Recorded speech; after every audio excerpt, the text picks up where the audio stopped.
The call came in just past midnight, waking firefighter Nick Grayson from a restless sleep.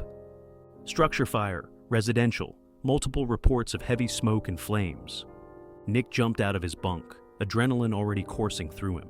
He and his crew from Station 14 were out the door in minutes, speeding through the empty streets toward the address. The house was fully engulfed by the time they arrived, an inferno that clawed at the night sky like a living thing. As soon as Nick stepped out of the engine, something felt off.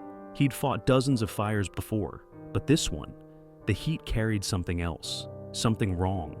He followed Jake, his best friend and fellow firefighter, into the burning house, moving through thick smoke and oppressive heat. The walls groaned as flames devoured them. But as they reached the top of the stairs, Nick froze.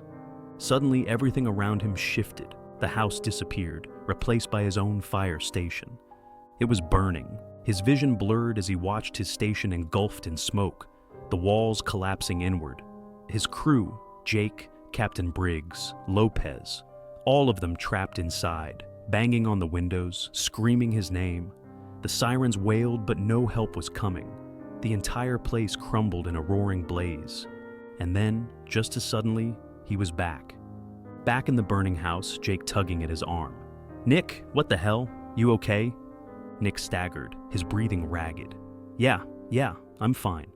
But he wasn't, because as they cleared the upstairs rooms, he saw something in the debris that made his blood run cold. A photo, scorched at the edges, lying face up in the rubble. It was a picture of Station 14, his station, burned to the ground. Nick couldn't shake the vision. Back at the firehouse, the familiar routines did little to ease his anxiety. The next morning, he sat staring at the station's brick walls, picturing them blackened and crumbling, just like in his vision. "You're being paranoid," Jake said, dropping into the seat next to him. "We've been through worse fires. Maybe you're just rattled." Nick shook his head. "I saw it, Jake. The whole station was burning. You, Briggs, everyone." Jake frowned but shrugged it off. "You're exhausted, man. Get some sleep."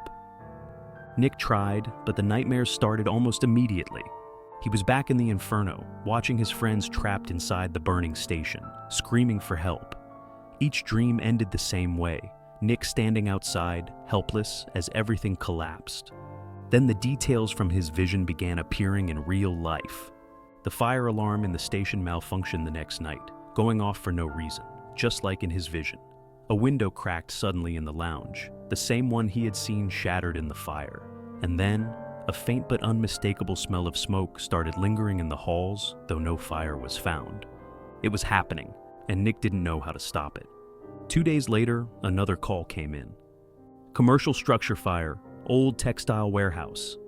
As soon as they arrived, Nick felt his heart drop. The building looked exactly like his vision, the same layout, the same oppressive darkness inside.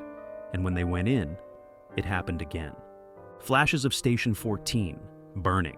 He could see the smoke thick in the hallways, the trapped faces of his crewmates, the glowing exit sign barely visible through the haze. This time, Nick came to inside the burning warehouse, coughing as Jake pulled him out. "You're scaring me, man," Jake said, shaking him. "This isn't normal." Nick wiped sweat from his forehead, his hands trembling. He looked up at the building, then back at Jake. "It's happening," he whispered. "Everything I saw, it's coming." Nick couldn't stay silent anymore. He tried explaining to Captain Briggs, his voice shaky as he told him about the visions, the eerie coincidences, the feeling that something bad was coming for the station. Briggs leaned back, folding his arms, his expression skeptical. "Nick, I know this job messes with your head sometimes, but you're talking about predicting a fire before it happens? That's not how this works." "I know how it sounds," Nick insisted, "but the signs are everywhere. We have to check the wiring, the equipment. Something's coming." Briggs sighed. "Fine, do what you need to do, but keep it quiet. We don't need the whole station thinking the place is cursed." Nick spent the next day obsessively checking every corner of the station, but everything appeared normal. No faulty wiring, no flammable materials out of place, nothing. Yet deep down, he knew the fire was coming. That night, the storm rolled in, just like he'd seen in his vision. The power flickered and his heart pounded in his chest. Then the fire alarm blared through the station.